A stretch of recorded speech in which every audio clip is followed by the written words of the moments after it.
में old pension वाली, और जिस तरह की वो रैली है किसी मीडिया ने नहीं दिखाया आप लोगों को छोड़कर। तो एक तो वो, उससे पता लग रहा है पूरे देश में कितनी बड़ी संख्या उन ओल्ड पेंशन से जुड़े हुए लोगों की है। सो पूरे देश में आवाज है, एक तो वो है, और ठीक हमला होगा ही, ये तो शुरुआत है, अभी इसके आगे आगे और होगा, और डर लगता है तो ठीक है। तो आप उनसे कीजिए, आप उनसे कीजिए। आप पत्रकारों को कैसे उठा लेंगे? आप पत्रकारों के खिलाफ आप कैसे कर देंगे? आप पत्रकारों को केवल ये है कि डर फैलाना है, लोगों में डर फैलाना है कि कहीं से कोई आवाज ये 2024 के लोकसभा चुनाव तक आ ना जाए, बाहर ना आ जाए, जिससे सरकार का और विशेषकर मोदी का सच सामने आ जाए। एक सवाल करना है, सुप्रीम कोर्ट केवल फटका लगा रही। मैं तो समझता हूँ सुप्रीम कोर्ट अगर वाकई में अपने अधिकारों का और आर्टिकल 142 में जो अधिकार दे के उनका सदुपयोग अगर कर ले तो इनमें से बहुतों को टांग देगी सुप्रीम कोर्ट। अभी तक ऐसा हुआ नहीं है।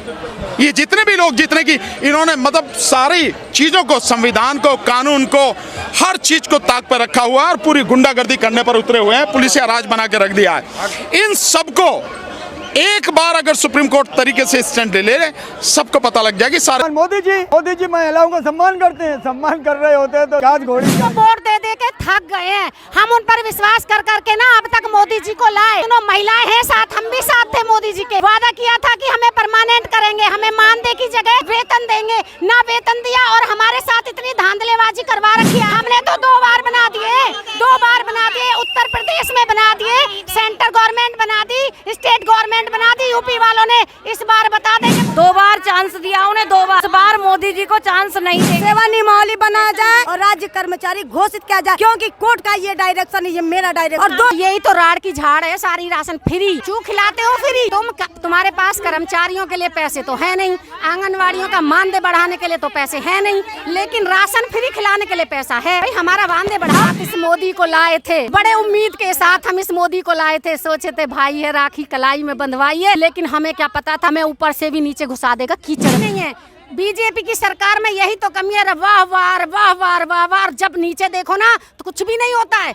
आंगनवाड़ी तो क्या कर दिया, 1100 का कर दिया, टेंडर कम कर दिया तो 1100 का कर दिया ना, 200 रुपए घटा दिए, 200 रुपए घटा दिए, ठीक है। 200 रुपए मत घटाते, हमारे 2000 बढ़ा देते, 10,000। 2024 भाई ज्यादा दूर नहीं है, 2024 में हम भी बता देंगे। जितनी उम्मीद से इन्हें लाए थे ना, इतनी उम्मीद से ही इन्हें गिरा भी देंगे। और प्रियंका जी ने वादा किया है कि वो अभी हमारा 15,000 और बढ़ोतरी करेगी।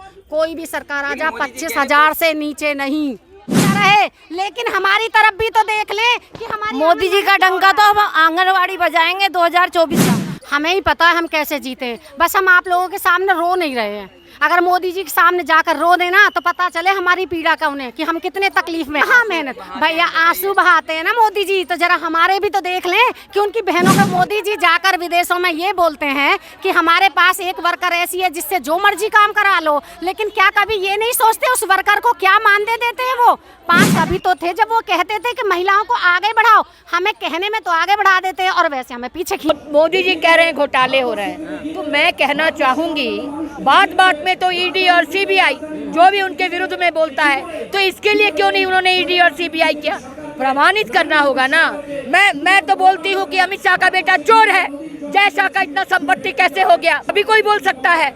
परिवारवाद वो लोग बोलते हैं, तो जय शाह अमित शाह के अपने बेटे को अनाथाश्रम से लाए थे, ये परिवारवाद नहीं है। 15 लाख रुपया आ गया आया 15, हम नहीं जानते 15 लाख रुपया आया, 15 लाख रुपया है, हम नहीं जानते 15 लाख रुपया आया।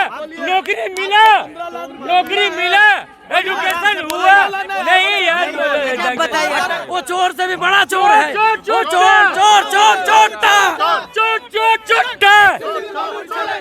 वहाँ कच्चा बाड़ी टूट गया, कच्चा जो घर था, कच्चा मकान, मट्टी का मकान था, वो मकान टूट के कई बच्चे और बूढ़े आदमी मर गए, ऐसे आदमी मर गए। पता है उसकी जिम्मेवारी कौन लेगा? उसकी जिम्मेवारी हमारे प्रधानमंत्री को लेना पड़ेगा, क्योंकि अगर उनका नाम था आवास लिस्ट में, आवास योजना में उनका नाम था, अगर पैसा सही वक्त में सही टाइम में मिल जाता तो उसको पक्का मकान मिल जाता और कच्चा मकान गिरता। चश्मा उतारने के लिए मोदी जी खुद चश्मा पहन के रखते हैं, उनको बोले अपना चश्मा उतारेंगे तो देख पाएंगे। उनके लिए विकास हो रहा है, बदली चाहिए, बहुत हो गया मोदी जी का। अभी 24 में हमारा दीदी आएंगी तो हमारा है प्रेफरेंस हो सकता है, किसी को दाल चावल पसंद है, किसी को बिरयानी पसंद है, किसी का फेवरेट कोई हो ही सकता है। उसके लिए बंगाल में रहने वाले हिंदुस्तानी नुकसान में है नहीं, एक हिंदुस्तानी होके बोल रहे हैं। ना हिंदू खतरे में है, ना ही मुस्लिम खतरे में है। ये सब मोदी जी का बना, अगर ये सब नहीं करे। लेकिन विधानसभा में तो बंगाल का पुलिस नहीं थे, उनका ही पुलिस थे, वो तो क्यों लोग वोट दिया? हमारे डराती है दीदी, डराती है नहीं, लड़कियां भी डराती है, तो दीदी सबको समेटती है। क्यों हम बोलेंगे? तो इसका मतलब तो ये नहीं कि रोनाल्डो अच्छा खिलाड़ी नहीं है। मेरे पास जो खड़े हैं उनको शायद वो शायद रोनाल्डो के भक्त है, भक्त सो कॉल्ड। तो हो ही सकता है, हम ये हो सकता है, ऑब्वियसली हो सकता है ना। तो वो तो बोलेंगे ही। हम अपने कॉम्पिटिटर को कभी बोलेंगे कि वो अच्छा है। ये मोदी नहीं तो कौन? इंडिया है, इंडिया आगे बढ़ेगा, इंडिया आगे बढ़ेगा, देश की जनता आगे बढ़ेगा। कौन लड़ रहा है? कहाँ लड़ते हुए दिखाई दे रहा है? देखिए 10 बर्तन को जब एक जगह रखेंगे ना, थोड़ी बहुत आवाज आएगी, लेकिन यही लोकतंत्र की खूबसूरती है। नजर में कोई है कुछ नहीं, लोगों के लिए नहीं, टीवी में रहने के लिए वो इतना कुछ कर रहे। वो तो दीदी से सब लेके आया, अब क्या हो गया उसको? भाजपा कहती है कि आप लोग खतरे में है, पूजा नहीं दीदी करवाने देती है, खुद दीदी नमाज पढ़ती है। सुनिए दीदी 70,000 रुपया हर एक पूजा कमेटी को देते हैं, महिला जो भी हो। एक ममता बनर्जी है सारा इंडिया में जो 70,000 रुपया एक पूजा कमेटी को देते हैं। दिखाइए कि कौन देता है? मोदी जी को भी तो वोट दिया बंगाल में। तो कहते हैं दीदी नमाज पढ़ रही है, पूजा कौन करवा रहा है? दीदी के लिए हिंदू मुसलमान सब है, धर्म वर्ण सब दीदी के लिए एक है। हमारे पश्चिम बंगाल में कोई जाति नहीं, कोई धर्म नहीं, कोई वर्ण नहीं। वो पश्चिम बंगाल के मुख्यमंत्री है, उसके लिए सब समान है। खेला इस बार भी खेलेगा। क्या लग रहा है सर, खेला होगा? खेला तो हबी, जरूर खेला होगा। तैयारी है, बंगाल वाले तैयार है, तैयार है, बंगाल वाले तैयार में तैयार है। बांग्ला जय बांग्ला। लेकिन विधानसभा में तो बंगाल का पुलिस नहीं थे, उनका ही पुलिस थे, वो तो क्यों लोग वोट दिया? हमारे डराती है दीदी, डराती है नहीं, लड़कियां भी डराती है, तो दीदी सबको समेटती है। क्यों हम बोलेंगे? तो इसका मतलब तो ये नहीं कि रोनाल्डो अच्छा खिलाड़ी नहीं है। मेरे पास जो खड़े हैं उनको शायद वो शायद रोनाल्डो के भक्त है, भक्त सो कॉल्ड। तो हो ही सकता है, हम ये हो सकता है, ऑब्वियसली हो सकता है ना। तो वो तो बोलेंगे ही। हम अपने कॉम्पिटिटर को कभी बोलेंगे कि वो अच्छा। लेकिन विधानसभा में तो बंगाल का पुलिस नहीं थे, उनका ही पुलिस थे, वो तो क्यों लोग वोट दिया? हमारे डराती है दीदी, डराती है नहीं, लड़कियां भी डराती है, तो दीदी सबको समेटती है। क्यों हम बोलेंगे? तो इसका मतलब तो ये नहीं कि रोनाल्डो अच्छा खिलाड़ी नहीं है। मेरे पास जो खड़े हैं उनको शायद वो शायद रोनाल्डो के भक्त है, भक्त सो कॉल्ड। तो हो ही सकता है, हम ये हो सकता है, ऑब्वियसली हो सकता है ना। तो वो तो बोलेंगे ही। हम अपने कॉम्पिटिटर को कभी बोलेंगे कि वो अच्छा है। ये मोदी नहीं तो कौन? इंडिया है, इंडिया आगे बढ़ेगा, इंडिया आगे बढ़ेगा, देश की जनता आगे बढ़ेगा। कौन लड़ रहा है? कहाँ लड़ते हुए दिखाई दे रहा है?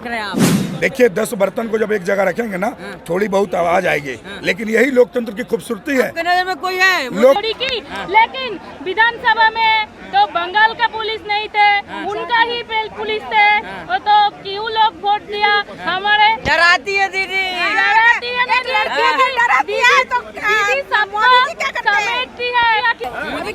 मोदी जी बोले थे कि हवाई चप्पल वाले हवाई जहाज में घूमेंगे, आप लोग नहीं घूम रही हैं? हाँ, हम लोग भी घूम रहे हैं हवाई जहाज में। ये भी हवाई चप्पल मैंने भी पहना है। दीदी हम लोग पहनते हैं, मैंने भी हवाई चप्पल पहन के अभी हम लोग का जो ट्रेन था वो तो कैंसिल कर दिया मोदी जी ने।